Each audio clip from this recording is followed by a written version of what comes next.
Salem District Manual, page 49, Chapter 2, History, Part 2, Modern History. The present district of Salem has never, either wholly or in part, formed a political entity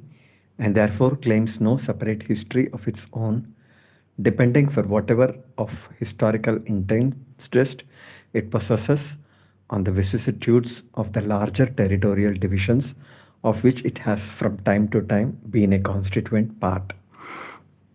It is not proposed, therefore, in the following sketch of the political history of the district in later years, to notice further than can be avoided transactions which did not directly concern the tract under consideration, saving when reference to the same may be necessary to the understanding of other incidents which may be material. The confusion which Indian history presents during the 500 years which preceded the present century is almost indescribable.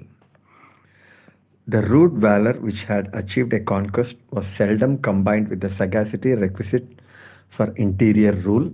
and the fabric of the conquered state, shaken by the rupture of its ancient bonds and the substitution of instruments clumsy, unapt, and misapplied, either fell to sudden ruin or gradually dissolved. If the energies of a new dynasty sometimes preserved for a few generations the semblance of wisdom and vigor, still the imperceptible consequences of wealth, by relaxing its force, subverting the allegiance of its subjects and dependent chiefs, or inciting the cupidity of its neighbors, had already undermined the tottering state when it appeared to have attained its highest prosperity. Whether these revolutions were produced by a sudden or a gradual dissolution of the former government, the consequences were nearly the same. Almost every village became a separate state in constant warfare with its neighbors, the braver and more fortunate chiefs enlarging their boundaries and augmenting their force, and thus proceeding by rapid strides to the erection of new dynasties. From causes resembling those which have been thus slightly sketched, there is perhaps not one ruling family in the south of India that has the least pretension to any considerable antiquity, but the difficulty of tracing their origin is not diminished in proportion to its distance from those remote periods which bury all the tribes of the earth in a common darkness. The insignificance of the rulers contributes in this case equally with the lapse of time to that obscurity which hangs over the early history of every people.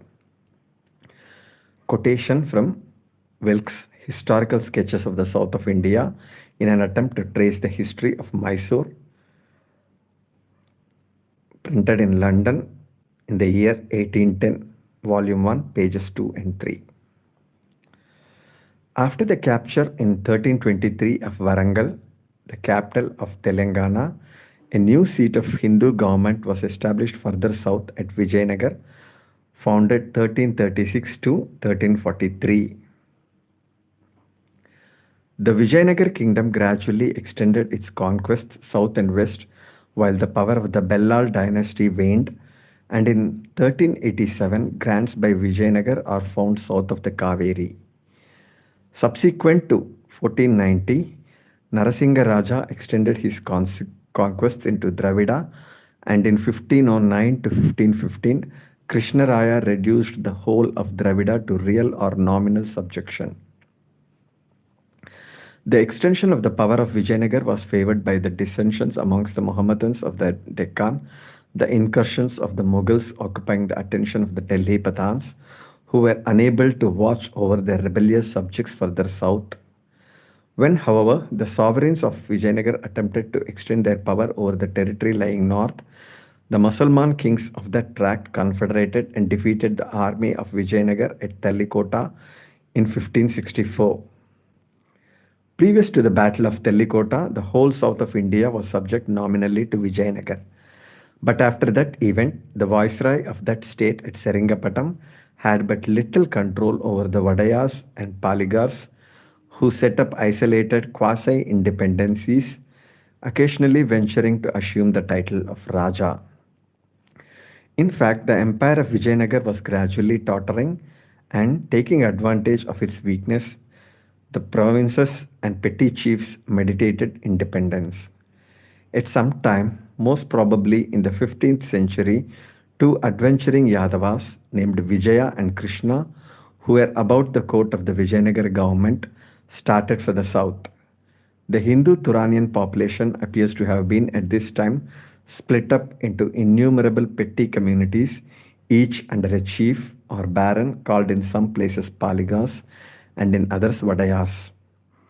The town of Mysore was not then built, but there was in the same spot the village of Puruguri, and near it the fort and residence of the Vadayar of Hadana. Here the Yadavas stayed, and Vijaya, having wedded the Vadayar's daughter from a Vaishnava, became of the Lingayat sect and eventually himself Vadayar of the place and ancestor of the Rajas of Mysore. Even before the Battle of Tellikota, the Hindu house of Mysore had been rising into some amount of local prominence. With its early history, this narrative is not concerned, as nothing of note for the present purpose occurred until 1571, when Hire Cham Raj succeeded to the government of Mysore, and as the power of Vijayanagar had no steady vigor in this part of its dominions since the Battle of Tellikota, ventured to throw off the yoke of the Seringapatam Viceroy. In 1576, Hire Chamraj died and was succeeded by his cousin Betad Vadayar, shortly after supplanted by his younger brother Raj Vadayar, who made some petty conquests, being alternately at peace and war with the Vijayanagar Viceroy at Seringapatam. In 1610, the same Raj Vadayar obtained possession of Seringapatam from the last Viceroy, Tirumal Raj, who retired from Talkad, and thenceforth Seringapatam became the seat of the government of Mysore. It was at some date between 1564 and the reign of Raj Vadayar that the seat of the Vijayanagar Raj, then removed from Pennakonda to Chandragiri, was assailed by the Musalman king of Vijaypur, on which occasion, for his brilliant defense of Pennakonda, a former seat of the Vijayanagar dynasty, Jagdev Rayar, was rewarded at the hands of the sovereign Timmaraj, to whom he was related by the gift of an extensive territory of which the Baramahal formed part, and it was during this period that the Durgams of the Baramahal were fortified. This domain, with some fluctuations, remained in the family of Jagadeva Rayar until finally absorbed in the growing fortunes of the Vadayars of Mysore. Raj Vadayar, dying in 1617, was succeeded by Chamraj, his grandson, who, like Raj Vadayar, made several conquests from the territories of the Jagadeva Rayar family and died in 1637, being followed by his uncle Immadi Raj, a posthumous son of Raj Vadayar, who, after reigning probably as a puppet king for a year and a half, was poisoned by his Dalavai Vikramaraj. To him succeeded in 1638 Kantireva Narasaraj, a son of Betad Chamraj, the ex-Raja, one of whose first acts was putting to death the usurping Dalavai. It was fortunate for the house of Mysore that this prince was a man of courage and ability, as his and the subsequent reign marked an important crisis in the life of the Mysore kingdom. The year 1626 had witnessed the birth of Shivaji, the great Maratha chief, who at the age of 17 entered on his career of robbery and conquest, foiling the arms of Vijaypur and even defying the Mughal. Shahji, his father, was a general under the Musalman government of Vijaypur and second in command under the famous Rendula Khan during his invasion of the Carnatic in 1636. The ascendancy of the Vijayanagar Raj over the south was confined to the eastern part of the peninsula when Rendula Khan made an incursion into the Carnatic and Dravida. In an attempt against Seringapatam in 1638, he was foiled by the valor of Kantireva Narasaraj, but about 1640 he must have established the authority of Vijaypur over the greater part of the Salem district, as is evidenced by the reconquest of the same by Mysore 12 years after in 1652. The services of Rendula Khan being required elsewhere, Shahji made Bangalore his headquarters as provincial governor, of all the conquests of Vijaypur in the Carnatic and Dravida. His tenure, however, could not have been very secure, as Kantireva Narasaraj, who had already in 1641 made some conquests from Getti Mudalayar of Kaveripuram, extended his aims to the Balaghat, where in 1647 and 1652 he added Ratnagiri and Denkani Kota, both captured from Itibal Rao, to Mysore territory. Encouraged by his success in this quarter, the Baramahal next became the scene of his enterprise, and becoming in his turn the attacker, he annexed Veerabhadra Durgam, Pennagaram, and Dharmapuri, dependencies of Vijayapur, to Mysore. In 1654, he took Hosur from Chandrasankar. Duddev Raj, his successor in 1659 on the throne of Mysore, ruled for 13 years. It was during his reign that the house of Vijayanagar became extinct in the person of the last sovereign, Sriranga. The latter, in 1646, had fled from the last seat of the dynasty at Chandragiri on the east coast to take refuge with the Raja of Bednor,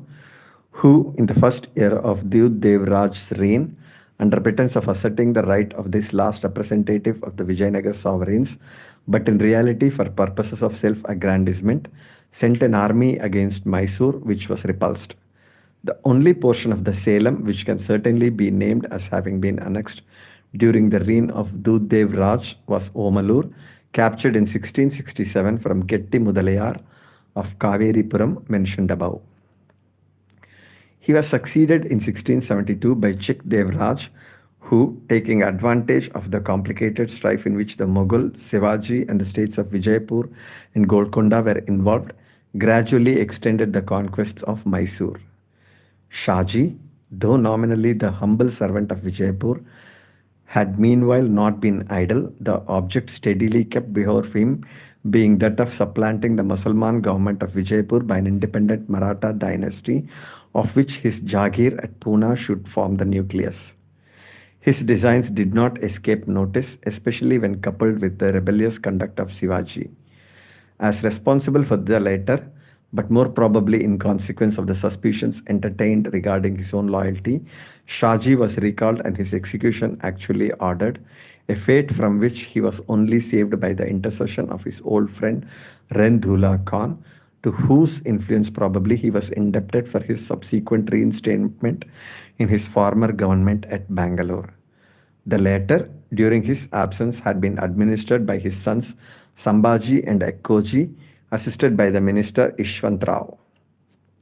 This was about the year 1674, and in the preceding year, the lieutenants of Vijaypur cannot have been idle, for on the death of Shaji late in 1674, Ekkoji is found established at Tanjore, and much of the Balaghat and Bara Mahal must have been reconquered by them, seeing that in 1688 and 1689, Mysore had to recover the conquests which she had made in Salem and the Bara Mahal in 1652 and 1667. The death of Shaji was the signal to Shivaji for still greater efforts, to which he was stimulated by Raghunath Narayan, a deserter from Ekkoji. Himself nominally a subject of Vijaypur, Shivaji, who contemplated the ultimate reduction of Dravida, plotted in 1677 with the king of Golconda for the subversion of the dynasty of Vijaypur, and aided by his troops, levied a contribution from Kurnool, took Jinji and Vellore, and attacked Ekkoji, with whom the Raja of Mysore and the Naik of Madura were now allied, but was called off by other events, and in 1678 peace ensued between the brothers. In 1687, Ekkoji, who found Tanjore more convenient as a seat of government than Bangalore, agreed to sell the latter place to Chik Dev Raj for 3 lakhs of rupees. The purchase, however, was approved neither by the Mughal, who in 1686-88 finally reduced the Musalman states of Vijaypur and Golconda, nor by Shivaji's Maratha representative at Jinji. Consequently, detachments in the interests of both powers were sent to Bangalore to anticipate the occupation of the same by the troops of Mysore. Qasim Khan, the general of Aurangzeb, was was the first, but his tenure lasted 4 days only, as, for political reasons, it appeared to him more desirable to accept the price which Sheikh Devraj was still ready to pay. He accordingly represented the transaction to Aurangzeb in a light which showed the Mysore state as a valuable counterpoise to the other principalities with which the Mughal was then at war. This was no doubt a mere temporary union of interests on both sides, for the emperor still meditated the conquest of Mysore, while Sheikh Devraj, though careful to propitiate Aurangzeb, with whom he figures later on as an ally, allowed no opportunity to pass by which he could increase his territorial possessions, taking care at the same time not to attract the attention of the greater powers. So we find that in 1688-89 he conquered the greater part of the Baramahal, including Dharmapuri and Kaveri Patnam, pushing his conquests also into the Talaghat, as at the same time he annexed Omalur, Paramathi, and Attur Anantagiri. The uncertainty and chaos of the time is well instanced here, as Omalur and Dharmapuri had already been annexed by Dud Devraj and Kantireva Narasaraj respectively in 1652 and 1667. These districts must have been overrun in the interim either by the lieutenants of Vijaypur or by the Naik of Madura in that conflict with the Naik of Tanjore, which led to the invasion and annexation of the latter state by Ekoji. Possibly local Paligas and Vadayas had taken advantage of the prevailing confusion. Dharmapuri, Omalur, Paramati, and Attur Anantagiri being entered as captured from the people of Ara, whoever they may be, and it is probable that the Getti Mudalayar of Kaveripuram, from whom Omalur was taken by Dud Devraj, was identical with the Getti Mudali mentioned elsewhere as having built the fort of Attur. The reign of Chikdevraj lasted up to 1704, when, with the exception of a small mountainous strip to the east, the whole of what is now known as Salem belonged to Mysore. To him succeeded in 1704 his son Kantirevaraj, whose reign contains nothing of importance and who, in 1714, was succeeded by Dud Kishan Raj. The conquests of Chikdev Raj had not been very stable, as at the succession of Dud Kishan Raj, all Carnatic Hyderabad Balaghat, enlarged by other conquests to the south, was directly or indirectly in the power of the Pathan chief of Kurpa and of Siddoji Gorepura, the Maratha chief of Gutti. The next Raja, Chamraj, in whose reign there is nothing particular to note, gave way in 1734 to Chik Kishan Raj. It was not long before this that the Dalawai had succeeded in reducing the Raja to the rank of a mere peasant. Similarly, in the second light of descent from Shivaji, the Maratha government had been usurped by the Peshwa, a step followed not long afterwards by the substitution of a cabal for the Peshwa, to which, though not quite in chronological order, may be added the usurpation in the next generation by Scindia of the power of the Mughal, who was made by a singular contrivance of circuitous mockery to appoint the Maratha Peshwa his absolute vice-regent, the Peshwa in his turn appointing Scindia his deputy. The usurping minister of an imprisoned sovereign appointed as absolute vice-regent by an imprisoned emperor, while the conqueror of the latter is named the deputy of the former, whose authority he was at the moment scheming to absorb. To resume, the Sobadari of the Deccan on the death of Nizam ul Mulk in 1748 became in turn a bone of contention between his 6 sons and one of his grandsons.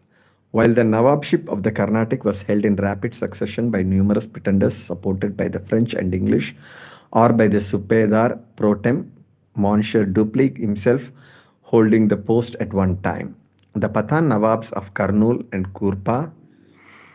aimed at independence. Morari Rao from Gutti was ubiquitous with his Maratha marauders in his train.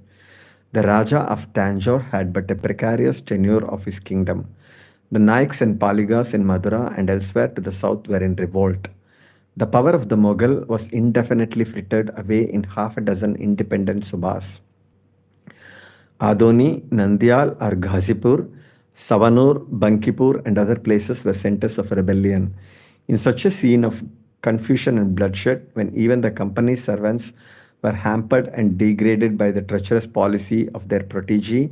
Muhammad Ali, a deputy's deputy whose father had gained the Musnad by a murder. It was not strange that the Dalawai himself should succumb. That a mind bold, brave, far seeing, ambitious, and unscrupulous should conceive the idea of converting this chaos into order and becoming the ruling spirit of the South. Such a man was found in Hyder, who in 1749 distinguished himself for the first time at the siege of Devanhalli. Gradually rising in influence and wealth, he became from servant the superseder in authority of the usurping Dalawai and Serva Adhikar, Devraj, and Nanjiraj. It would be foreign to the present purpose to consider the general operations of this reign as connected with the rivalry of the French and English and their respective Nawabs. The forces of Mysore found ample employment in Coimbatore, Madura, Trichinopoly, Arcot, and Mysore proper. But those transactions only which concerned Salem will be referred to. In May 1760, we find Monsieur Lally forming an alliance with Hyder. It has already been recorded how Baramahal had been wrested from Mysore by the Pathan Nawab of Kurpa. The later chief had been much despoiled by the Marathas, and Hyder now profited by the opportunity afforded by Kurpa's weakness to re-annex the Baramahal by means of a force under his brother Makdum Ali, after which a formal offensive treaty was made with the French, the fort of Tyagadurgam being ceded to Mysore as an intermediate base of operations. The Baramahal then formed the rallying point for the detachments from Mysore en route for the war in Arcot. About this time occurred the episode of Kande Rao's treachery and punishment, a most important crisis in the career of Hyder. Makdum Ali, marching hastily through the Baramahal to the assistance of the latter, was opposed by the Maratha auxiliaries of Mysore Raja and Kande Rao, who beset him in his advance both in front from the Mysore side and also in flank by the Kadapanattam Pass, which leads between the hill fort of Mallikarjuna Durgam and Vaniambadi to Vellore. Makdum Ali took post at Anohitti Durgam, not far from Kelamangalam in the Balaghat, where the brave Fazlullah Khan attempted in vain to relieve him. Negotiations between Hyder and Visaji Pandit ensured, involving another vicissitude in the varying fortunes of the Baramahal, which Hyder agreed to cede to the Marathas, together with a money payment as the price of their defection from the cause of the Mysore Raja, which they had so recently espoused. To promise with Hyder was one thing,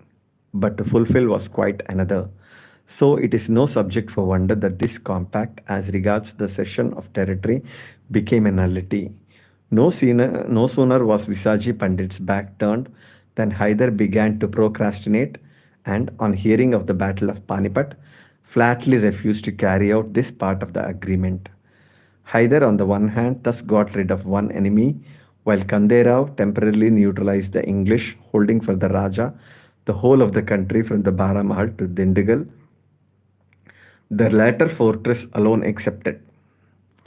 When, however, Hyder effected a junction with Makdum Ali, his forces were so superior that he ventured to make a considerable detachment into Salem and Coimbatore, and, being reinforced by a strong party of European French troops, gave battle in Mysore territory to Kande Rao but was defeated. What he failed to accomplish by force of arms in the field, he determined to effect by intrigue, and calling to his aid the retired Serva Adhikar Nanjiraj, Hyder got the better of Kande Rao and the Raja, who surrendered everything into his hands when Nanjiraj, being no longer useful, was relegated to obscurity. The events of the years 1761 to 66 are irrelevant to the present purpose. Such incidents of importance to the Mysore state as occurred during that period, concerning chiefly its western and northern portions. A temporary lull in the strife between the two great European nations had been brought about by the Treaty of Paris in 1763. Nizam Ali had usurped the Subedari of the Deccan, and the recognition of his claims by the French had rendered Muhammad Ali's Nawabship more secure. 1766 saw the death of the Raja Chik Kishan Raj, to whose nominal honors his son Nanjiraj Vadayar succeeded. And Hyder, having reduced Malabar to subjection, was free to grapple with the triple alliance between the English Nizam Ali and the Marathas, which led to the War of 1767-69, a war on which the English entered as against Hyder, not only without any color of provocation, but in blindness as to their own interests, which at the time were directly involved in the maintenance of Hyder's independence, as a war in which they bore all the blows and derived little or no advantage, while their dignity was lowered by being in turn the tool of Muhammad Ali and Nizam Ali, the latter of whom shamelessly deserted them. This war was no part of the policy of Lord Clive, to which, in fact, it was directly opposed, and arose out of the treaty negotiated in November 1766 at Hyderabad by General Callard with Nizam Ali. The coalition was too powerful for Hyder to cope with it in the field, had he even been able to attack his assailants in detail, and his address in intrigue alone saved him. The Marathas, under Madhu Rao, taking the initiative, were brought off in the midst of their usual career of plunder. Nor was Nizam Ali proof against the arguments of Hyder, with whom, at the very time when the English were in his camp as allies, he formed a treaty against the English, which resulted in both armies being employed in a campaign against the latter. During the coquetry between Hyder and Nizam Ali, which formed the prelude to open hostilities, the troops of Colonel Smith, which were with Nizam Ali, were kept idle. But meanwhile, another English corps was operating from Madras in reducing the Baramahal with intent to extend their frontier to the second range of hills. Vaniambadi, Tirupattur, Kaveripatnam, and other mere village bulwarks surrendered without opposition. But the places of real strength, erected on the summits of naked, lofty, and insulated mountains, were protected by garrisons. An attempt was made to carry Krishnagiri, one of these, the reputed capital of the district, by surprise on the night of the 3rd of June. The walled town at the foot of the rock having for some time been occupied without any serious opposition, a petard was prepared for forcing the gate of the upper fort. But the men who carried it, as well as the forlorn hope which preceded them, being all killed by showers of detached rocks precipitated from the summit, the party retired with the loss of nearly the whole grenadier company which led the enterprise. And on its failure, the siege was converted into a blockade which neutralized what little of plan had been preconcerted by locking up the great body of the troops in this ineffectual operation. On the return of Colonel Smith from Bangalore, he was directed to assume the general command of the British troops on the frontier. Nizam Ali was already on the crest of the hills which overlooked the Baramahal, and Hyder in full equipment followed at the interval of 2 days' march. Although, says Colonel Smith, it was as plain as noonday to every person except the council that they were preparing to enter the Carnatic jointly, no measures were taken to establish magazines of provisions in proper places, nor any steps to supply our army in time of need. And even 3 days before the invasion, this officer was positively directed to pass to the enemy a supply of provisions of which his own troops were in the greatest want. There being no longer any doubt as to the intentions of Hyder and Nizam Ali, Colonel Smith, who unlike his government had not been a dupe to the wiles of the latter, awaited their united forces expecting an attack on his front, where he was prepared to defend the pass, which he believed to be the only mode of access from the Balaghat, but found that while the enemy amused him by demonstrations in the quarter expected, they had outflanked him by another route, and the war was now fairly commenced in the Baramahal. The first act of hostility on the 25th August 1767 was an actual surprise.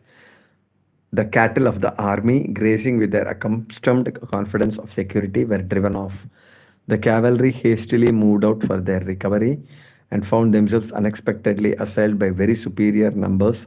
under Maktoum Ali, the brother-in-law of Hyder, who charged them into the very lines of the encampment after destroying about 1/3 of their number, and carried off the greater part of the cattle, a misfortune which still further crippled the already inefficient equipments of the English army and prevented it from moving until the 28th, during which interval Hyder had besieged Kaveri Patnam, and the imprudence of occupying such places was evinced by its falling on the second day.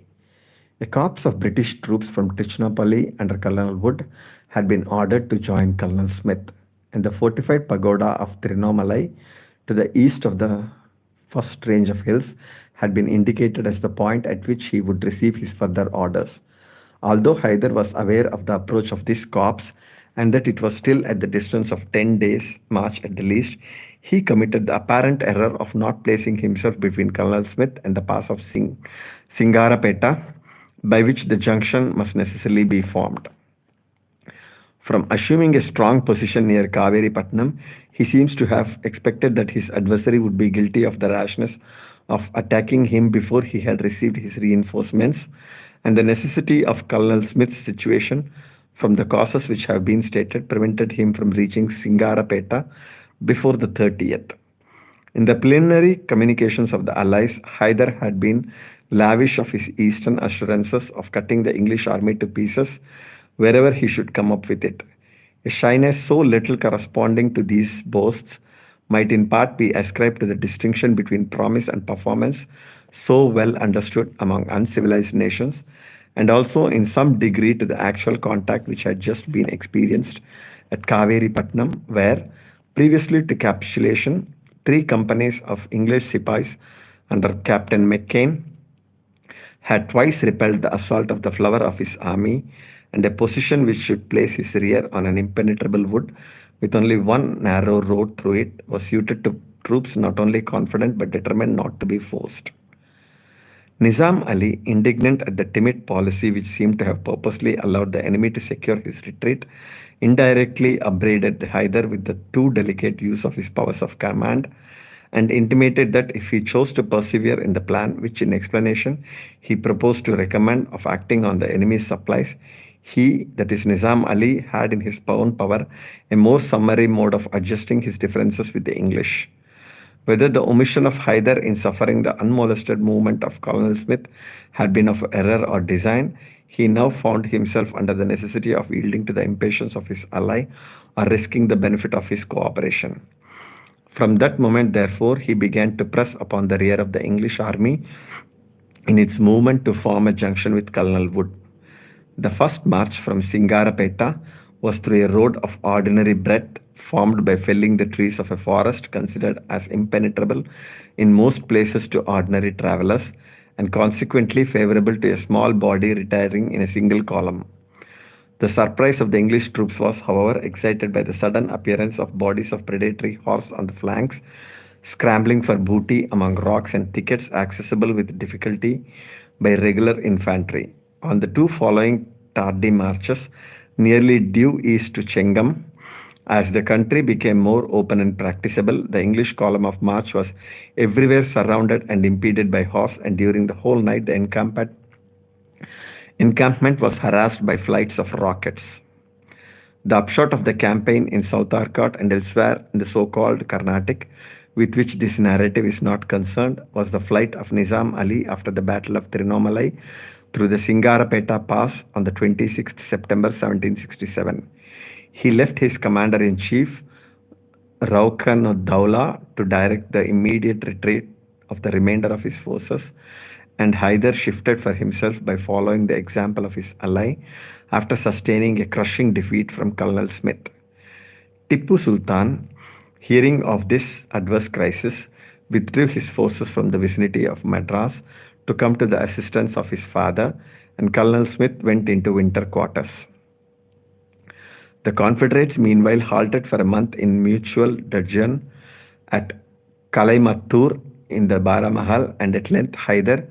taking courage at the departure of Colonel Smith, mustered his forces to the attack of the remaining posts occupied by the English in his vicinity. Tirupattur was recaptured on the 5th and Vaniambadi on the 7th September 1767, Captain Robinson capitulating at the latter place under parole not to serve again during the war, a promise which, apparently by the orders of government, was subsequently broken and entailed a not unmerited punishment. Hyder next marched on Ambur, the key of the Vellore Valley, the brilliant defense of which, placed by Captain Calvert, is outside the present narrative. The activity of Hyder at a season when it was usual for armies to go into cantonment for the monsoon rendered it necessary for the English to take steps to counteract him, and accordingly, the division of Colonel Wood, which had been cantoned at Trichinopoli, was ordered to move to Trinomalai and from thence, as might be concerted, to enter the Baramahal by the pass of Singarapeta. The remainder of the army under Colonel Smith assembled at Vellore, and being under some uneasiness for the fate of Ambur, he hastened to its relief and had the satisfaction of perceiving the British colours still flying on the morning of the 7th of December. After making the requisite arrangements in the course of that day, Colonel Smith moved in pursuit of Hyder, whom he found on the morning of the 8th after a short march at Vaniambadi, with his right covered by the fort and his front and left by some bad redoubts lately constructed and by a fordable river. Nizam Ali had moved farther south into the Baramahal, and Hyder's position, although by no means judiciously chosen, seemed to Colonel Smith to indicate a determination to risk a battle. But his real intention was no other than to gain time by this demonstration for the retreat of Nizam Ali and for the uninterrupted movement of his own heavy artillery, which had been sent off on the first appearance of the English army. The degree of resistance was proportional to this intention. Vaniambadi was abandoned, but he had the mortification during this affair to see his European troop of horse under Monsieur Aumont move off in a body and join the English army in consequence of a concerted arrangement of which he had no previous suspicion. In other respects, the loss on either side was unimportant. To overtake the superior equipments of Hyder, although attempted, was a visionary pursuit. And on the succeeding day, the miserable commissariat of the British army compelled it to halt to receive provisions from Ambur. Colonel Todd, with the advance, followed the enemy as far as Tirupattur, which he also found abandoned. But contrary to Hyder's usual precaution, containing a supply of grain and some cattle, the Confederated armies retired towards Kaveripatnam, and Colonel Smith was again reinforced by Colonel Wood without an attempt on the part of the enemy to interrupt the junction. On Hyder's capture of Kaveripatnam in 1767, he had thrown up some field works to strengthen the position under its cover, which Colonel Smith had then declined to attack. And on finding that he should be obliged to raise the siege of Ambur, he had sent one of his French officers to extend and improve the same camp as a safe position for the Confederate armies. Immediately after the junction of Colonel Wood, Colonel Smith approached to examine it. A river, the Ponnar, passed the northern face of the town and peta of Kaveripatnam. This face had been strengthened by a good covered way and by two large detached redoubts which enfiladed the north, the east, and the west faces. 5 similar redoubts completing the circuit to the south covered the whole position, and 2 more distant rocky mounts to the south and southeast were crowned with redoubts which commanded the most accessible approach. Good lines of retreat in the event of discomfiture were provided by crossing the river towards Krishnagiri or moving along its right bank to Rayakota. On the first glance of this much improved position, Colonel Smith determined to decline the risk of an attack, and the measures of the enemy relieved him soon afterwards from the necessity of so desperate an attempt. Sources of separate but serious alarm, viz., disturbances on the west coast and demonstrations by the Bombay government of an attack on Mysore from that quarter and by Bengal troops from the northern Sarkars against Hyderabad, distracted the attention of both the Confederates. Hyder sent off his heavy guns and baggage to the westward on the 14th, accompanied by his son Tipu and Ghazi Khan with a light corps. And on the 18th, Nizam Ali with the main body of his army reascended the Ghats and moved to the northward. A light field train with nearly the whole efficient force of his army remained with Hyder,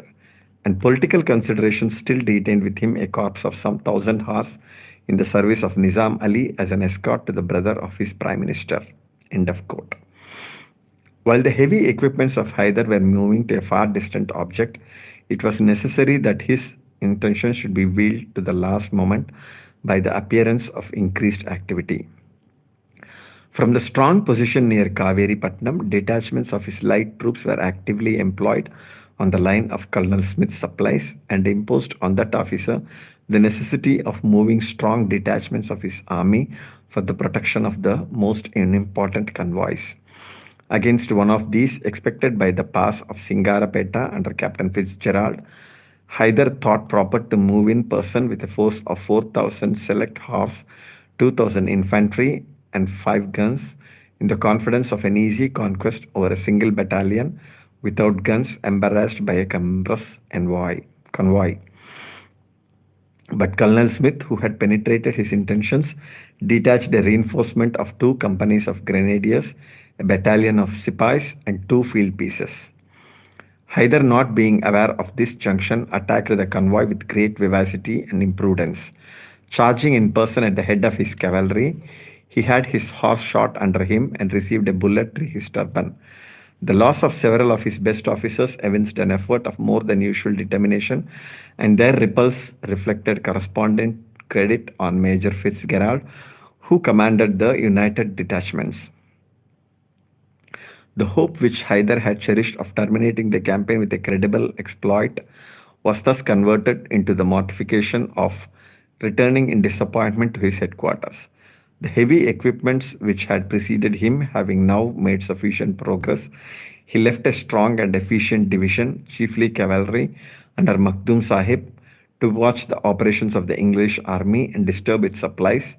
and ascended the Ghats with his remaining force about the close of the year at the exact time that the English army, after having been 2 days without rations, was obliged once more to move in an opposite direction in quest of food.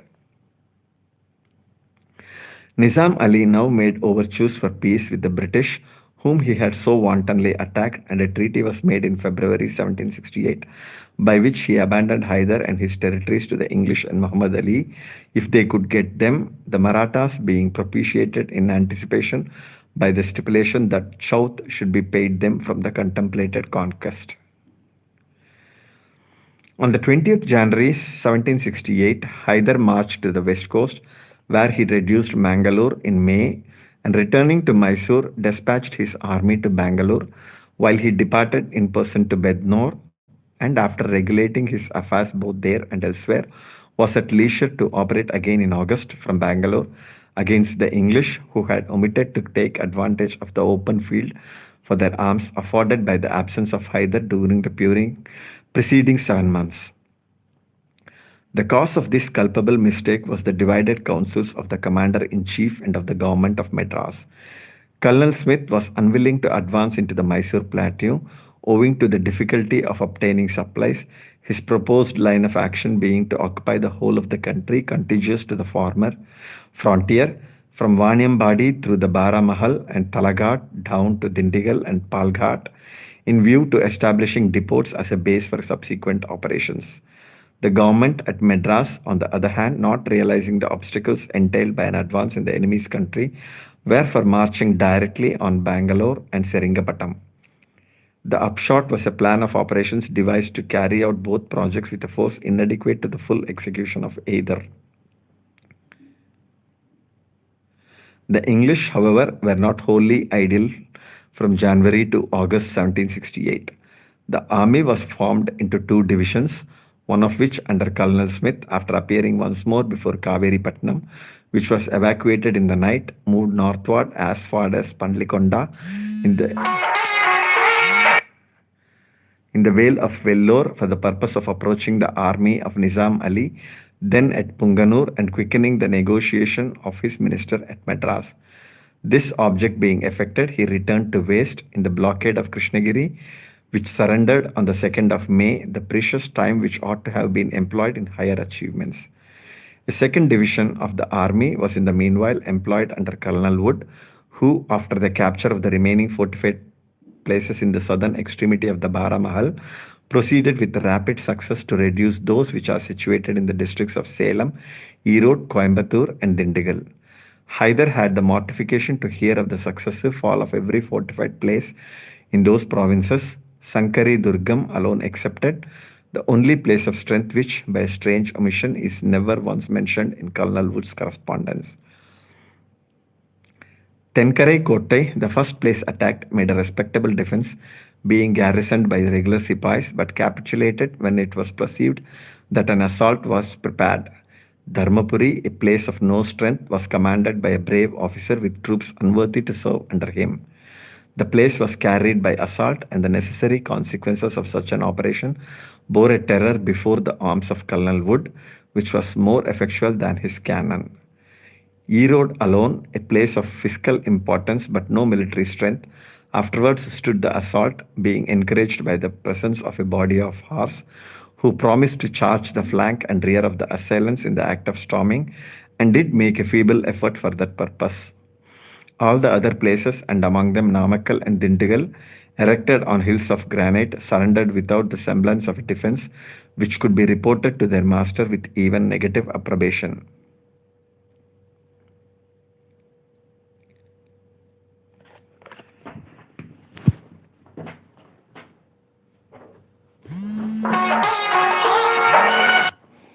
Okay, guys, give me a couple of minutes. I'll attend a call and come back.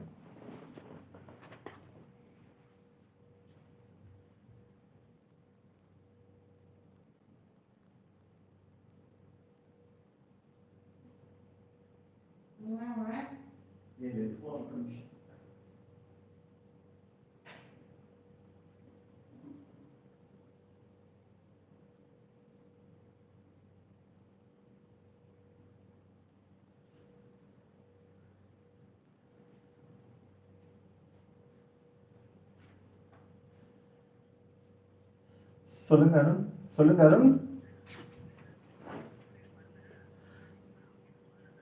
Okay, right. அப்புறம் இல்லை இல்லை, நான் இப்போ லைவ்ல இருக்கேன், நம்ம அப்புறமா பேசுவோம். என்ன பாட்டு?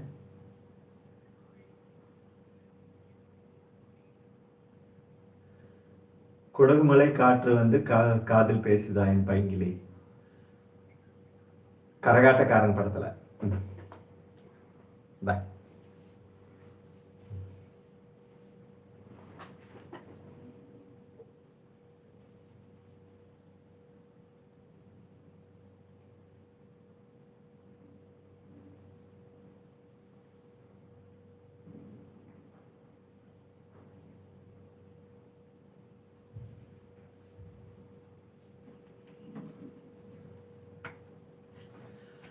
Just a moment, guys.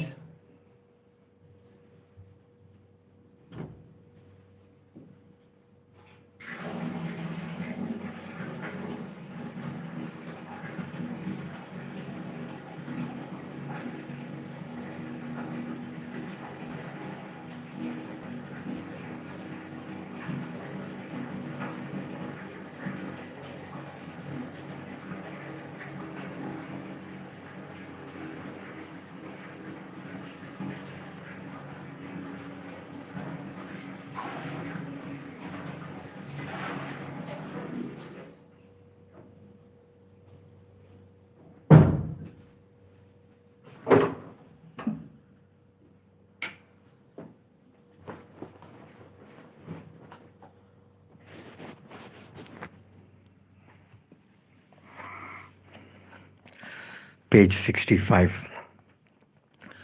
Owing to the scanty forces at his command, Colonel Wood was reduced to the necessity of frittering away his troops in detachments to hold these conquests, and was finally called off to the northward to reinforce Colonel Smith, to join whom he marched via Topur Pass and the Baramahal. With the ultimate object of taking Bangalore, Colonel Smith had meanwhile been marching towards that place via Kolar, which surrendered on the 28th June to Colonel Campbell, the Durgam of Malvagal having been taken by stratagem on the 23rd. When at Arliar, on the road to Kolar, the commander-in-chief recalled Colonel Campbell, and hearing that Makdum Sahib had taken post under the walls of Bagalur, about 18 miles southwest of his present encampment, Captain Cosby, with a light and well-equipped detachment, was sent in the evening of the 28th to beat up his quarters during the night. Owing, however, to the unexpected length and impediments of the route, the day had dawned before he came in presence of the enemy, and after a vigorous effort in which Makdum Sahib sustained a trifling loss, Captain Cosby, perceiving the attempt to be fruitless, desisted from the pursuit. Bagalur was the seat of a Paligar to whom Hyder had continued a restricted permission to govern the district and occupy the fort as his dependent, and this person very prudently abstained from hostility to the English detachment, professing to Captain Cosby, whom he accompanied to headquarters, his best wishes for their success, but at the same time representing to Hyder his inability to resist and the necessity of temporizing until he had a better opportunity of switching his allegiances. On the 3rd of July, the army joined by Colonel Campbell moved by Bagalur for the siege of Hosur, which fell on the 11th, and a detachment skillfully conducted by Captain Cosby afterwards succeeded in obtaining possession of Anekal and Denkani Kota to the west and south of Hosur. The Paligar of the former place accompanied him to headquarters and reported to Muhammad Ali the existence of a series of other positions commanding some revenue to the southward as far as the Kaveri,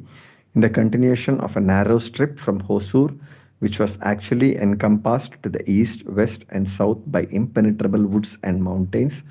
but which positions, according to Muhammad Ali's ideas of military and fiscal policy, were to form a chain of defense for the lower countries in connection with the conquests of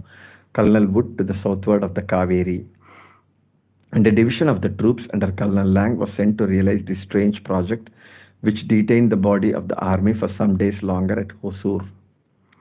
It was at this place that Colonel Smith, whose cavalry arm was weak, was reinforced by Yunus Khan with the advanced guard of Morari Rao, whose cooperation had been purchased,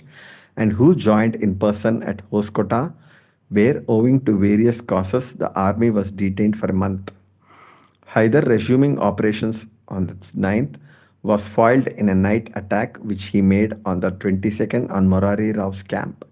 Having then arranged for his affairs in that quarter, he made a circuitous march in a southern direction on the 3rd September in the hope of cutting off the division of Colonel Wood now ascending from the Baramahal.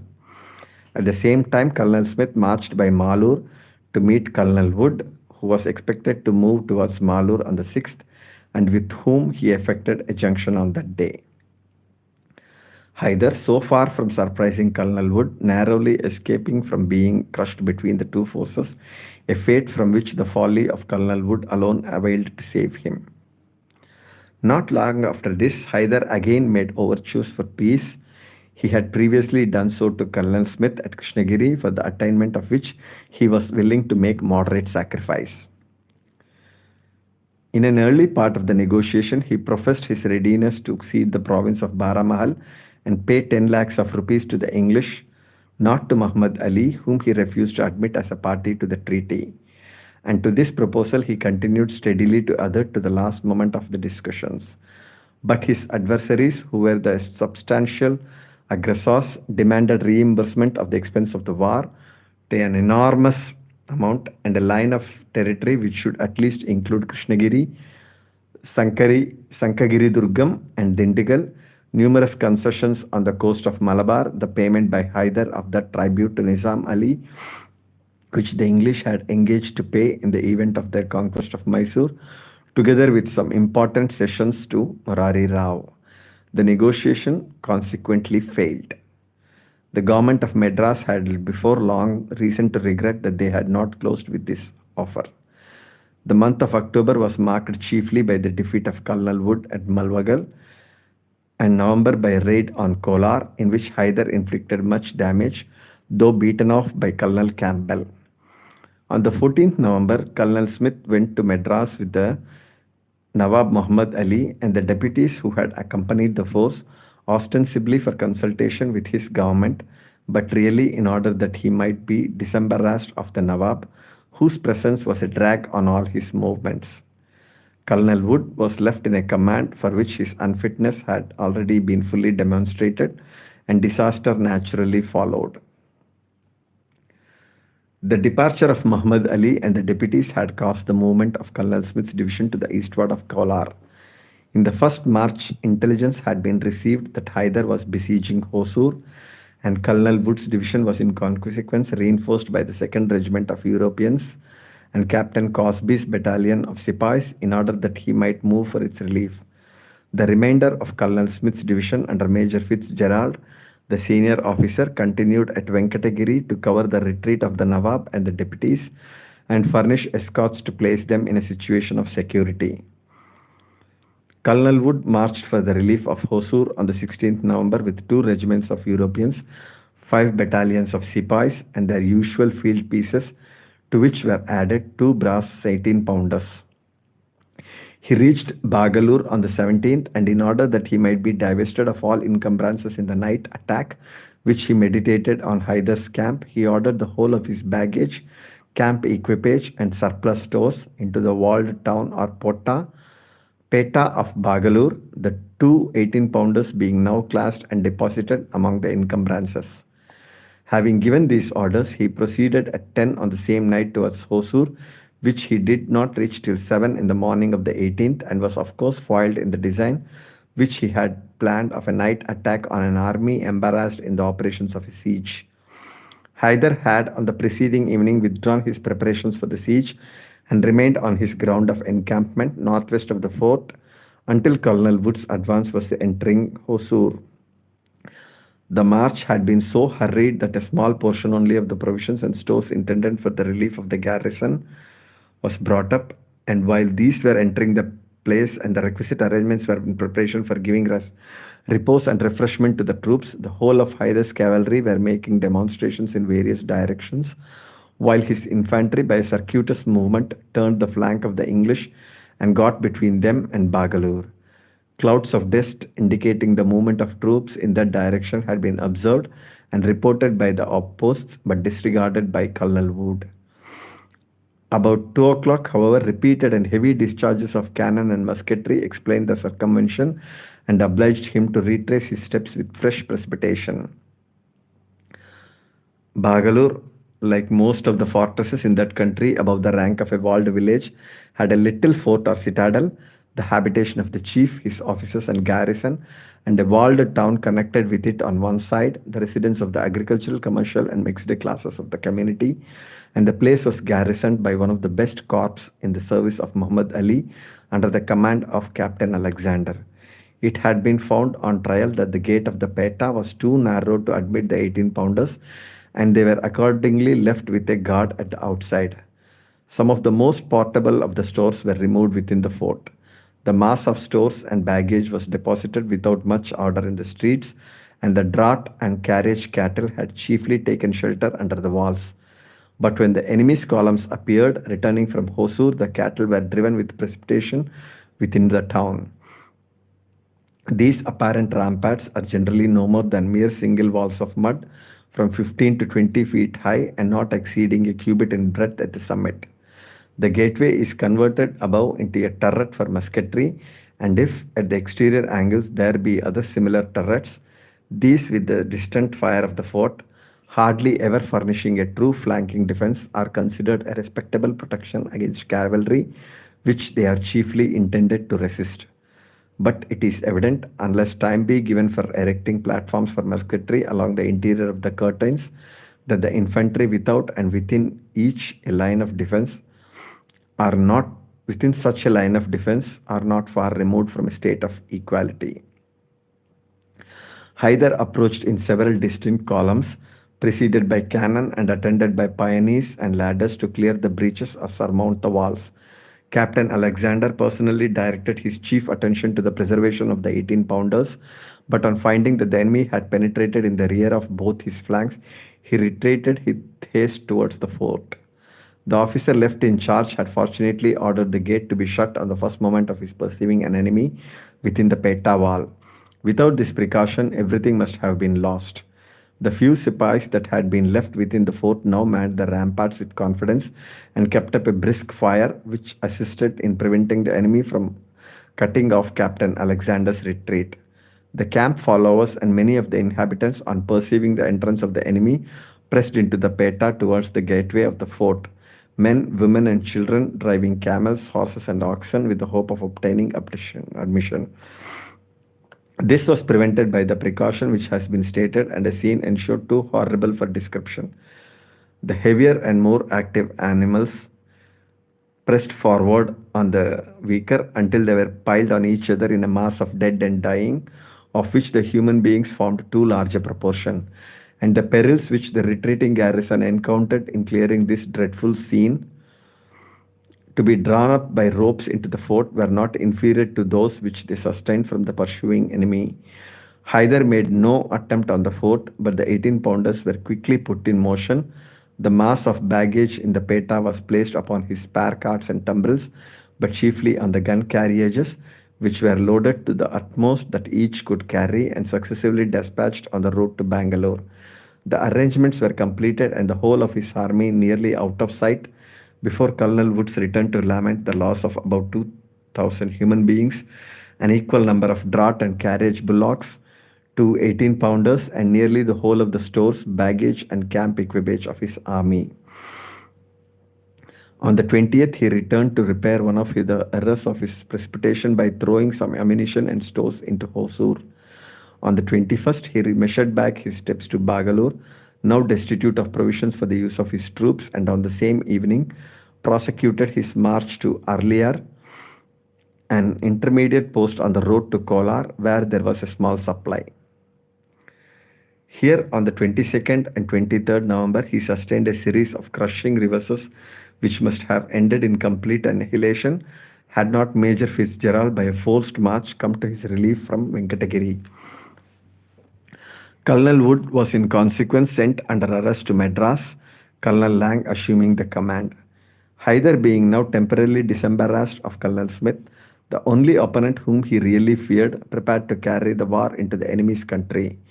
Early in November, Fazlullah Khan, moved by Gajal Hatti and the Kaveripuram pass on Coimbatore, where almost every force fell into his hands. Having learnt by a dispatch from Fazlullah Khan that his descent into Coimbatore would be completed by the 4th December, Hyder descended on the 6th December eastwards into the Baramahal by the excellent pass of Palakkad and thence southwards through that of Thopur through a chain of hills running east and west, which at this place connect the first and second ranges of great mountains whose direction is north and south. And Colonel Lang, who now commanded in Mysore, on receiving intelligence of this event, which had long been foreseen, detached in the same direction a light but efficient division composed of 5,000 men of the best troops of the army under Major Fitzgerald, which marched on the 10th. Hyder, in descending through the pass of Palakkad, was preceded by emissaries in every direction who announced the intelligence of his having defeated and destroyed the English army and of his approaching to reoccupy his own posts in the lower country preparatory to the conquest of Madras. The garrisons, with the exception of Erode and Kaveripuram, were composed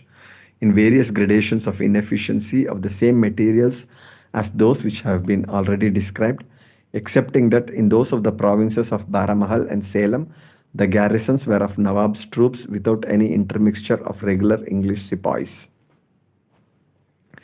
They followed the same disgraceful fate as those in the province of Coimbatore and fell as if a magic wand had accompanied the summons.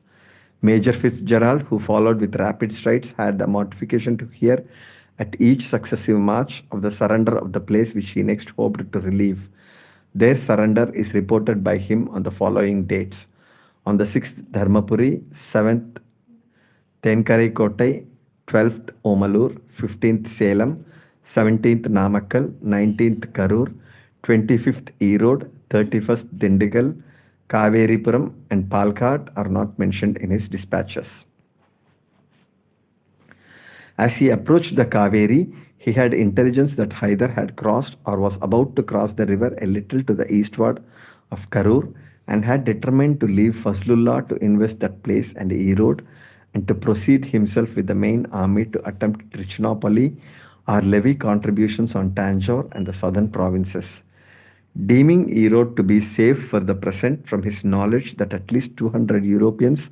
1,200 regular sepoys, 8 pieces of good battering cannon, and 2 mortars had been allotted for its defense, and knowing Trichinopoli to be in a defenseless state from having been drained of its troops for the service of Coimbatore, he inclined to the eastward for the protection of that more important object. This movement determined Hyder to the opposite direction. Karur fell without much resistance and he moved up the right bank of the Kaveri for the siege of Erode. The year 1768 closed with the capture of Erode and Kaveripuram, the former place being disgracefully surrendered by the same Captain Robinson, whose breach of parole has been referred to above. In 6 weeks from the commencement of Fazlullah Khan's operations, Hyder had regained all the territories which had been wrested from him in 2 campaigns, with the exception of Kolar and Venkatagiri, 2 untenable posts, and Krishnagiri, where the garrison might remain safely perched on the summit of the rock without any probable influence on the future character of the war.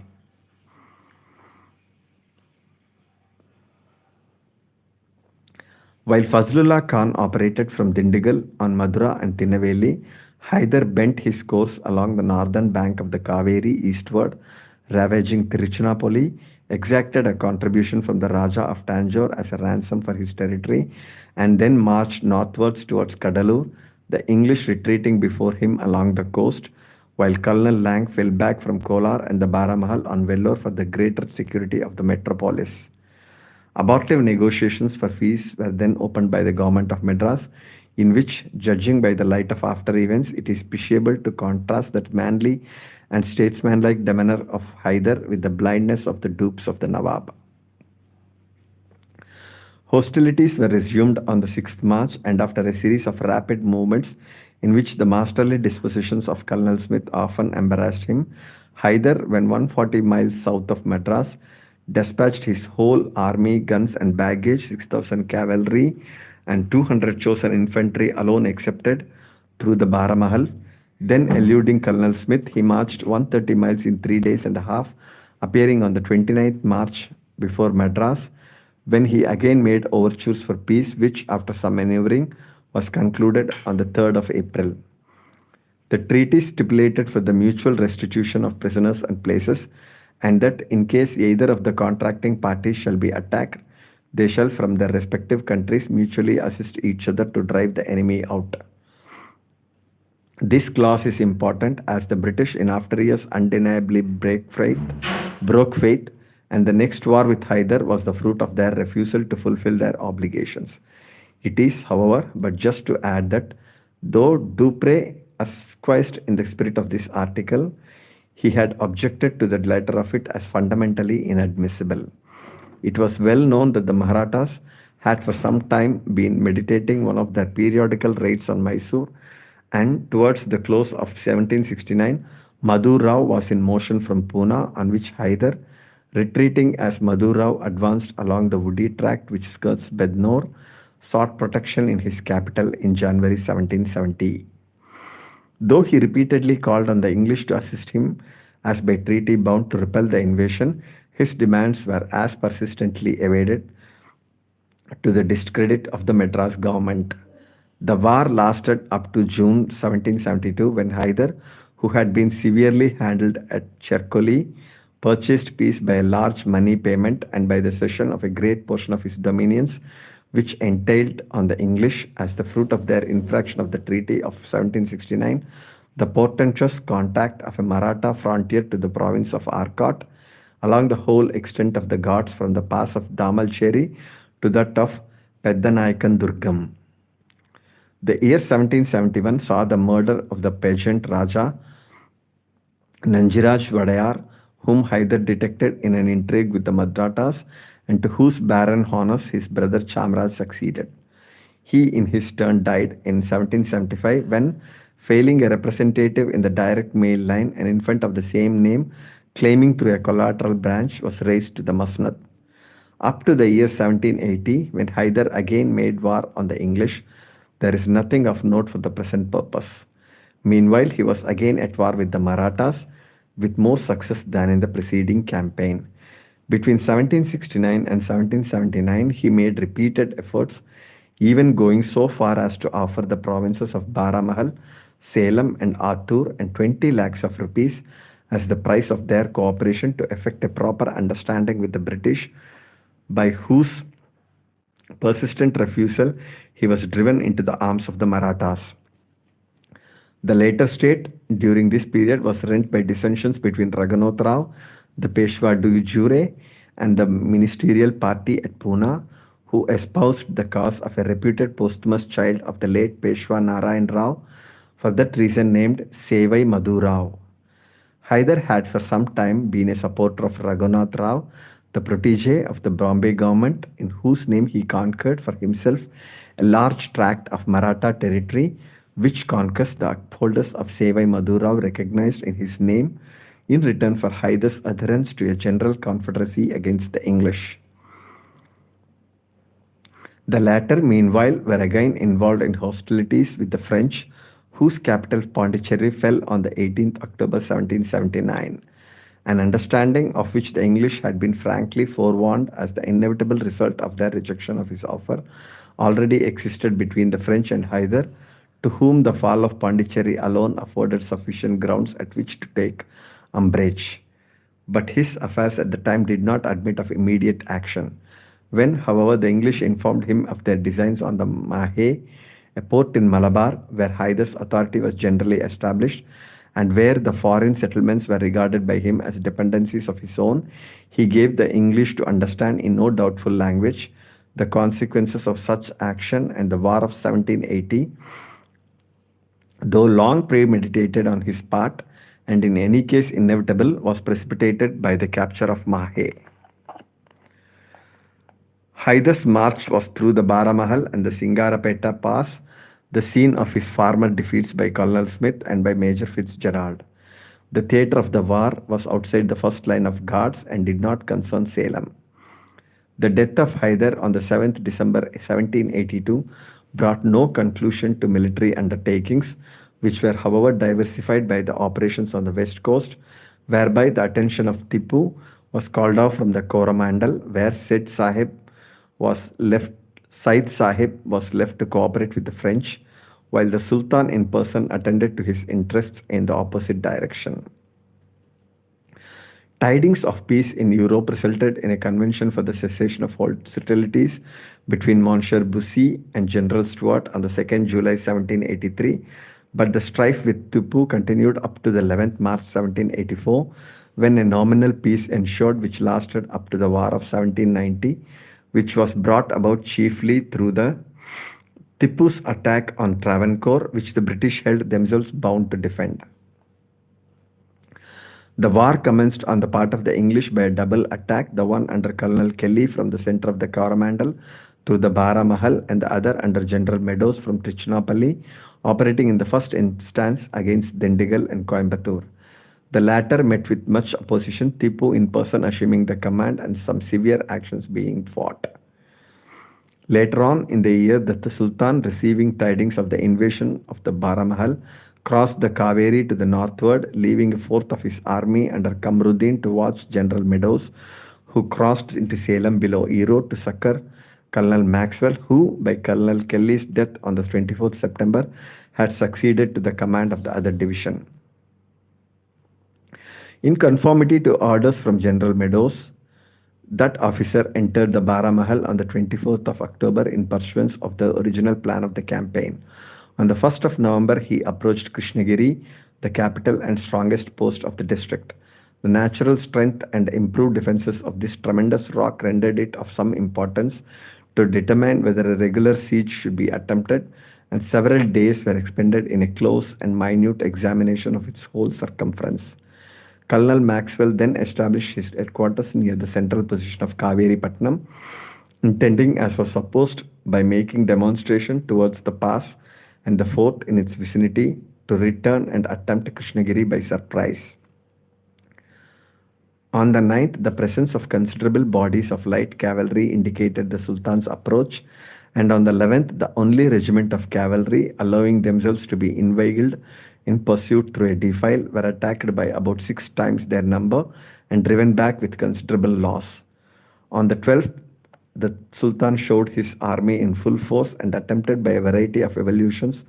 to find the means of attacking Colonel Maxwell with advantage. But the strong position assumed by that officer, his admirable dispositions, and his promptitude in anticipating every design frustrated these intentions, and the Sultan drove off at night without any serious attempt. Similar means on the 13th, were it so as to compel an entire change of position, terminated in the same manner. On the 14th, numbers further augmented made similar demonstrations, but these were actually intended to conceal his meditated departure on the ensuing day. General Meadows had commenced his march from the Kaveri on the 10th. On the 14th, he encamped at the southern extremity of the pass of Topur, and on the 15th was enabled by the improvement of the road effected by the Sultan a few days before to clear the pass and the range of hills and encamp on their northern face on an elevated ground overlooking Baramahal and distant about 29 miles from Colonel Maxwell's position at Kaveri Patnam.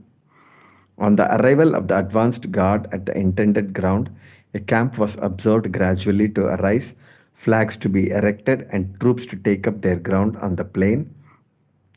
distant about 6 miles. Nearly 3 weeks having elapsed since any direct intelligence had been received from Colonel Maxwell,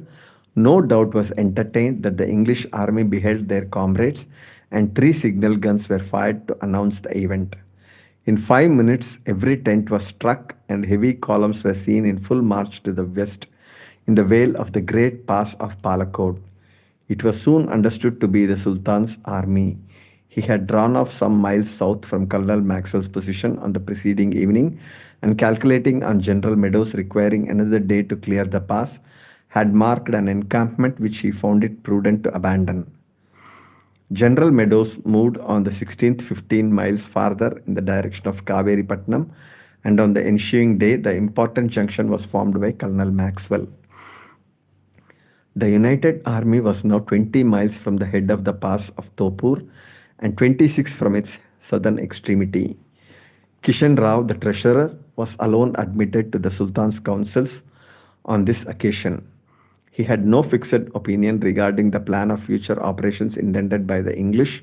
after the disruption of their chain of depots, but he inferred that wherever the Sultan should go, they would follow, and that he ought accordingly to carry the war into their own country,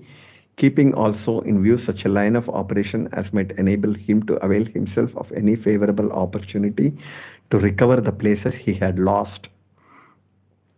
If he should be followed up the vale of Palakkod, the nature of the ground left him no alternative but to ascend the Ghat, and he determined to double back through the pass of Topur. His cattle had been much overworked on the 15th, and it was deemed necessary to give them 2 complete days' rest. His intelligence stated the intention of the English general to halt on that day ensuing the junction, but if such an intention existed, it had been changed. The two armies were accordingly in motion on the 18th, both pointing to the pass of Topur and both intending to clear it in 2 easy marches. As the Quartermaster General's department was preparing, under the protection of the advanced guard, to mark out the new encampment, they perceived a few tents pitched 3 or 4 miles in front of their right. It was Tipu's Pesh Khana, or tents always sent on for his personal accommodation with the advanced guard. The circumstances were reciprocally reported, and the Sultan, confident in the powers of his equipments, rashly decided on continuing his march through the pass. By the time that the head of the main column of the English army had reached the intended encampment, thick clouds of dust in front indicated the entrance into the pass of a long and heavy column, while a considerable body of horse made a demonstration on the right and was supposed to mask a movement of infantry, indicated by columns of dust in the rear of their left, which seemed, however, to accurate observers to be returning to the westward. The general, with a brigade of infantry and the cavalry, moved out to examine this body, while the head of the column of march was ordered to regulate its advance by that of the corps which the general directed. Colonel Stuart, who commanded the right wing of the army and led the column, pursuing soon afterwards from a commanding ground the probability of being able by a rapid advance to cut off a considerable body of the Sultan's infantry and attack the remainder to advantage while entangled in the pass, reported his observations, and asked permission to attempt it with his own wing of the Southern Army as an advanced corps to be supported as occasion might require. This proposition was not approved, and the corps on the right under General Meadows, impeded by ravines, was making slow progress. The demonstrations were continued, and the effect of a more rapid advance was sufficiently evinced by the fact of three battalions of infantry of the rear of the main column being intercepted under all these disadvantages of delay and forced to make a straggling retreat through the ravines and woods in the opposite direction. The remainder of the Sultan's army, astonished at their good fortune, completely cleared the pass, while the loss of only one tumbril, which had broken down, and some unimportant articles of military store.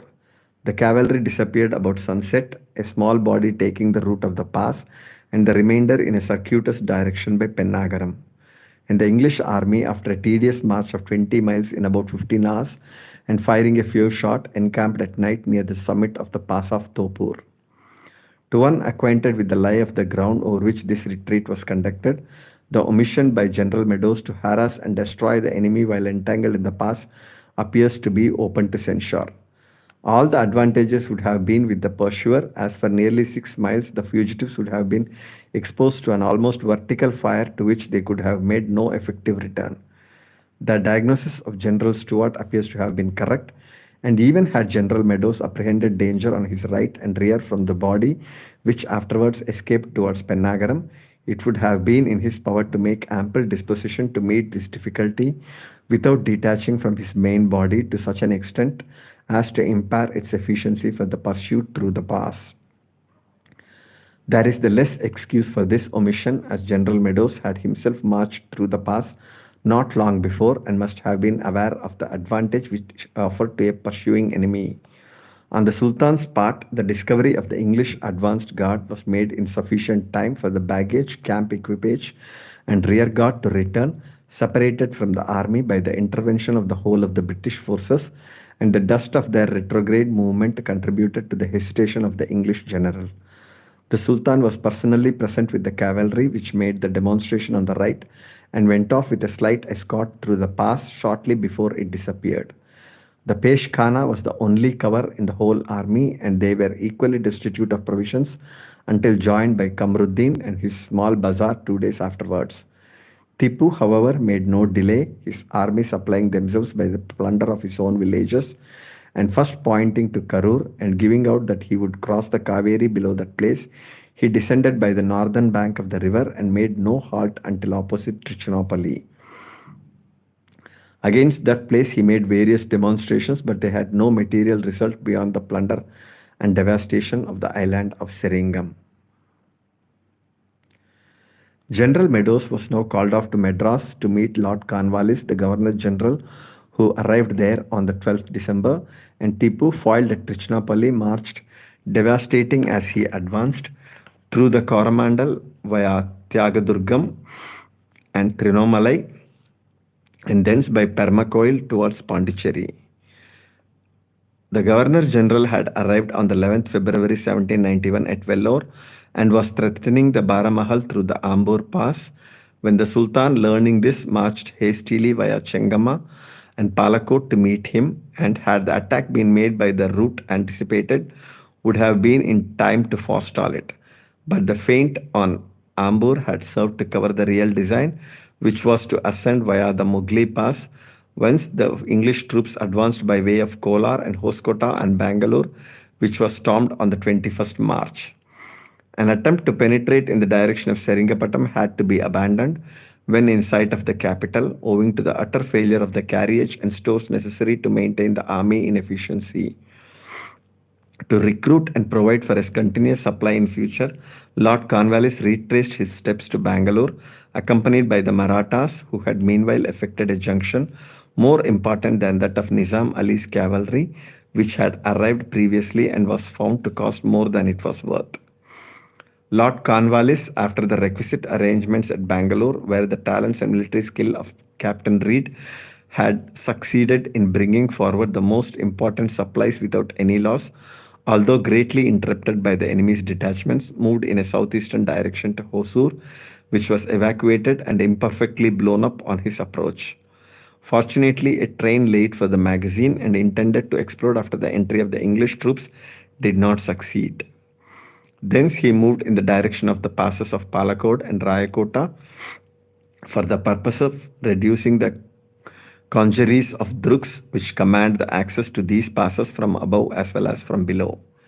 The possession of these posts would accomplish the double purpose of opening a free communication for his own supplies from Coromandel and protecting the company's possessions from the inroads of small divisions of cavalry by occupying all the direct roads from Seringapatam to Baramahal. An advanced brigade under Major Gaudi had sharp service at Rayakota, the chief of these Drugs, garrisoned by 800 men. He forced the lower works shortly before daylight by blowing open a gate and hoped to carry the rock by entering with the fugitives. He succeeded in carrying several successive gates but found it imprudent to attempt the summit. He had been instructed to withdraw in the event of not completely succeeding in his first enterprise,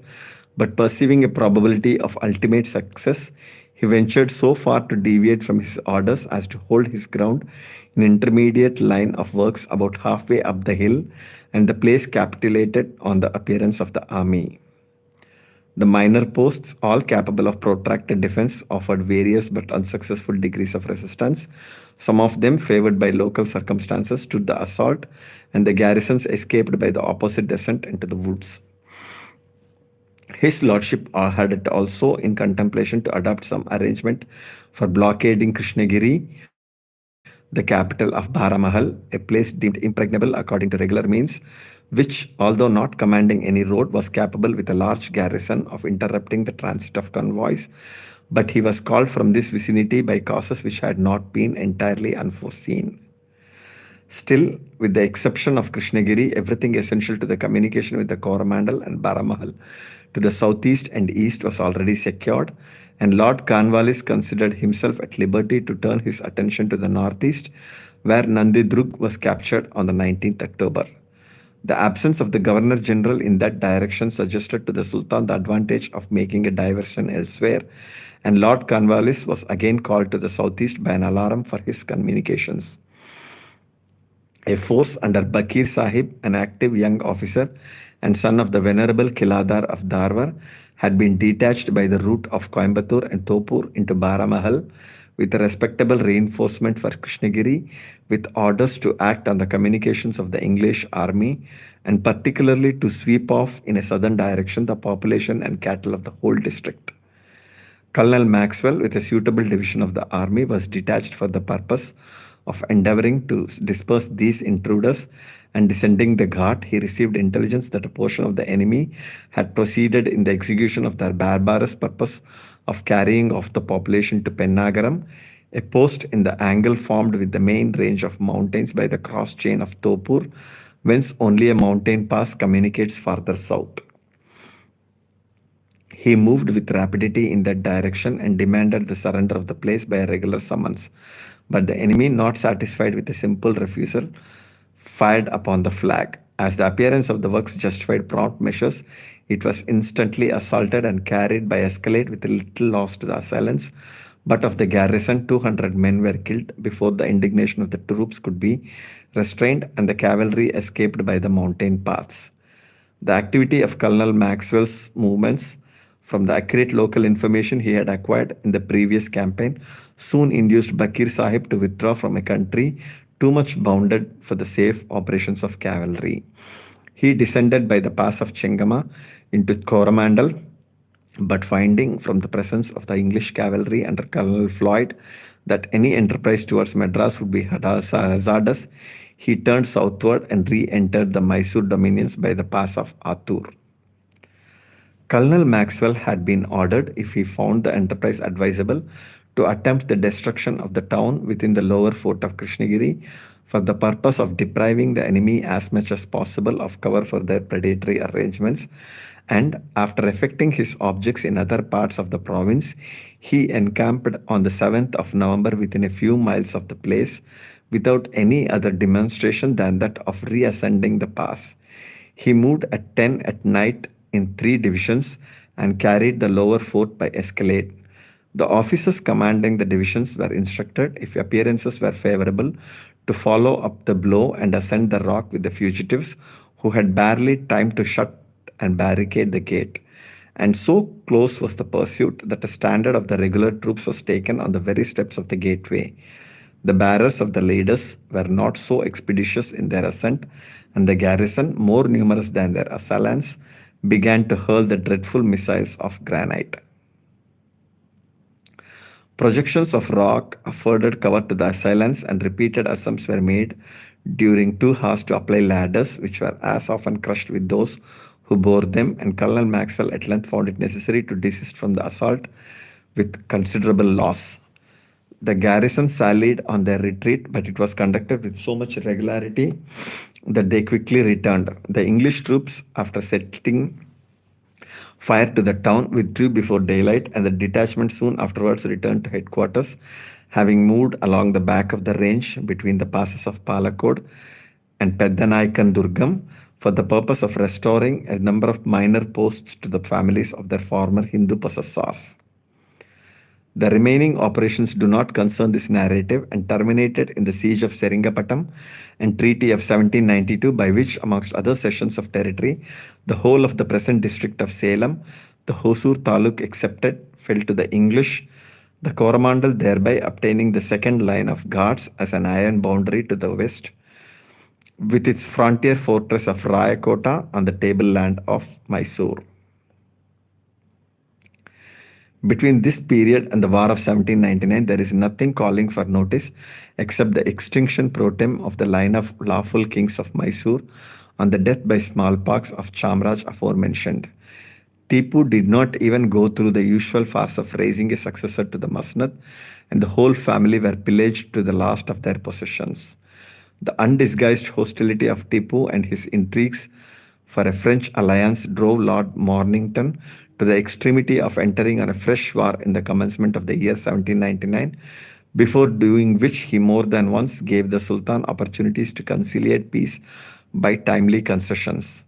These were either altogether disregarded or noticed with contempt, and when at last, waking from his infatuation, he sent an escort to Hosur to receive Major Doveton, the expected envoy, the step, if sincere, was too late, as the army of retribution was already on the march. The attack was twofold, from the west through Coorg under Lieutenant Governor General Stuart,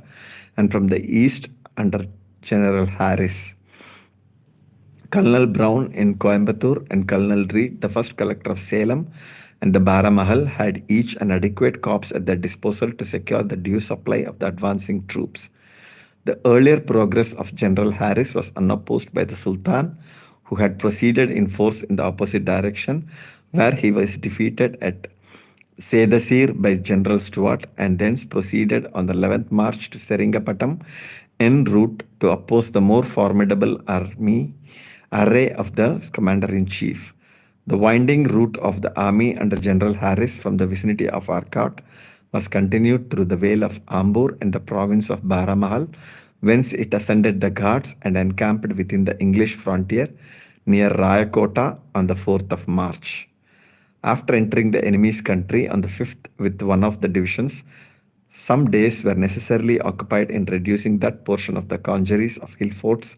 in the vicinity of Rayakota, which the Treaty of 1792 had left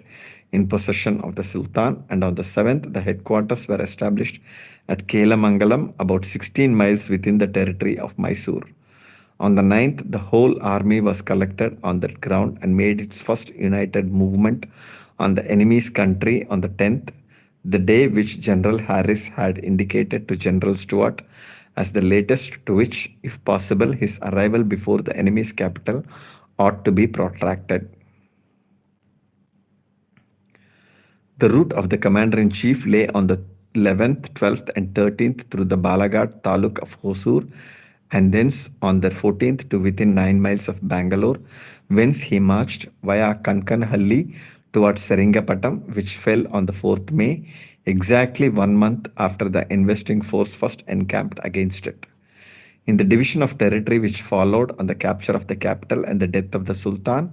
the Balaghat taluk of Hosur was added to the English possessions.